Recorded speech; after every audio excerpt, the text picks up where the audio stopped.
சமைக்க போறோம்னா carrot pudding எப்படி வீட்லயே செய்யறதுன்னு தான் பார்க்க போறோம். அதுக்கு முன்னாடி எங்களோட சேனலை இதுவரைக்கும் சப்ஸ்கிரைப் பண்ணாதவங்க சப்ஸ்கிரைப் பண்ணிக்கோங்க. பக்கத்துல இருக்க பெல் ஐகானை பிரஸ் பண்ணுங்க. அப்பதான் நாங்க போடுற வீடியோ உங்களுக்கு உடனுக்குடன் நோட்டிபிகேஷனா வரும். வாங்க ஃப்ரெண்ட்ஸ், வீடியோக்குள்ள போகலாம். கேரட் புட்டிங் செய்யறதுக்கு தேவையான இன்கிரீடியன்ட்ஸ் என்னென்னு பார்க்கலாம். கேரட் 3/4 கிலோ எடுத்து வச்சிருக்கேன். பால் 1 லிட்டர் சுண்ட காய்ச்சி எடுத்து வச்சிருக்கேன். சுகர் 1 கப் எடுத்து வச்சிருக்கேன். 50 கிராம் பாதாம் நான் தோல் உரிச்சு எடுத்து வச்சிருக்கேன். 50 கிராம் முந்திரி எடுத்து வச்சிருக்கேன்.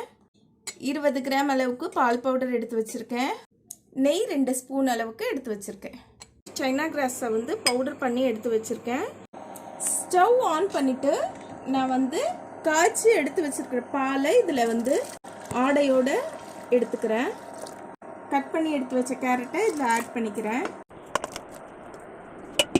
இந்த கேரட் இந்த பால்லையே நல்லா குக் ஆகட்டும். குக் ஆகிற வரைக்கும் நம்ம இதை ஸ்டவ்லேயே வைக்கலாம்.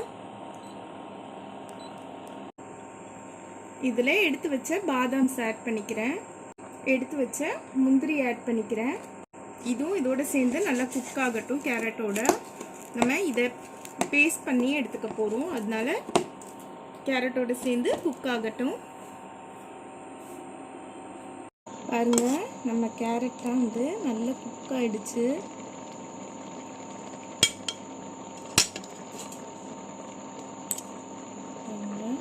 இப்போ நம்ம பேஸ்ட் பண்ணி எடுத்துகிட்டு வந்துடலாம். நல்லா ஆறுனதுக்கு அப்புறமாட்டு இப்போ நான் இந்த பேஸ்ட்டை அரைச்சி எடுத்துகிட்டு வந்துட்டேன்.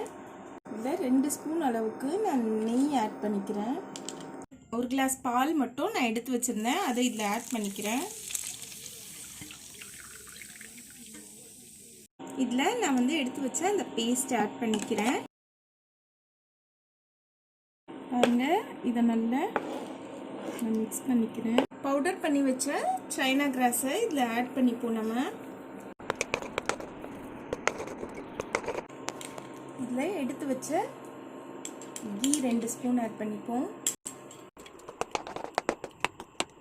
மில்க் பவுடர் 1.5 ஸ்பூன் அளவுக்கு ஆட் பண்ணிப்போம்.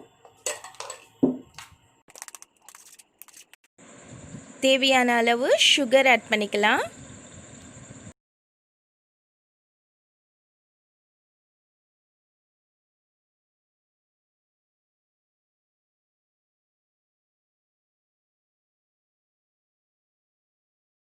பாருங்க, இப்போ நல்லா ரெடி ஆயிடுச்சு. இதை நம்ம ஒரு பண்ணிட்டு ஒரு 4 to 5 hours அப்படியே இந்த ஃப்ரிட்ஜில் வச்சாலுமே இல்லை வெளியில் நீங்கள் இதில் வச்சாலுமே வச்சுட்டு பார்க்கணும். நான் இப்போ ஒரு பாத்திரத்துக்கு இதை மாற்றிடுறேன்.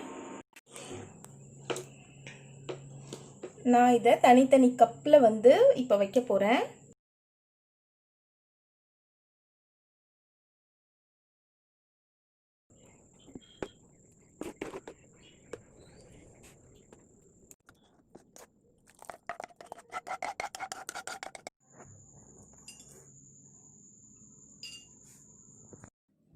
பாருங்க ஃப்ரெண்ட்ஸ், நம்மளோட கேரட் புட்டிங் ரெடி ஆயிடுச்சு. இதை நான் கட் பண்ணி காட்டுறேன். பாருங்க,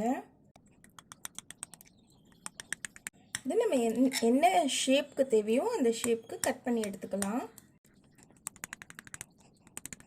இதை நான் வேற ஒரு பிளேட்க்கு ட்ரான்ஸ்ஃபர் பண்ணிட்டு காமிக்கிறேன். பாருங்க ஃப்ரெண்ட்ஸ், நம்மளோட புட்டிங் ரெடி ஆயிடுச்சு. இதை நீங்கள் உங்கள் வீட்லேயும் ட்ரை பண்ணுங்கள். ட்ரை பண்ணிவிட்டு எங்களோட கமெண்ட் பாக்ஸில் கமெண்ட் பண்ணுங்கள். நெக்ஸ்ட் வீடியோவில் இன்னொரு நல்ல ரெசிபியோட பார்க்கலாம். எங்களோட வீடியோ பார்த்ததற்கு ரொம்ப நன்றி. Hi, hello friends.